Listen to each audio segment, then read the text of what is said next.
Γεια σου, ονομάζομαι Σοφία Κατσούρη και είμαι ψυχολόγος ψυχοθεραπεύτρια. Αποφοίτησα από το Πανεπιστήμιο του Ανατολικού Λονδίνου με πτυχίο στην ψυχολογία.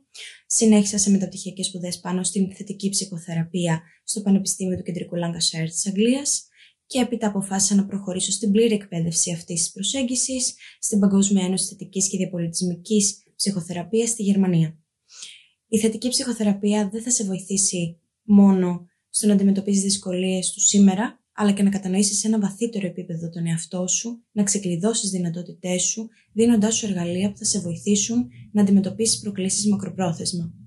Είτε αντιμετωπίζεις δυσκολίες στη σχέση σου, στην εργασία σου, στην αυτοπεποίθησή σου ή γενικότερα θέλεις να εργαστείς πάνω στην προσωπική σου ανάπτυξη, είμαι εδώ για να σε ακούσω χωρίς κριτική, να κατανοήσω τις ανάγκες και τους στόχους σου και μαζί, δημιουργώντας μια ισχυρή συμμαχία, να δημιουργήσουμε ένα πλάνο το οποίο θα υποστηρίζει την ευημερία και ανάπτυξή σου.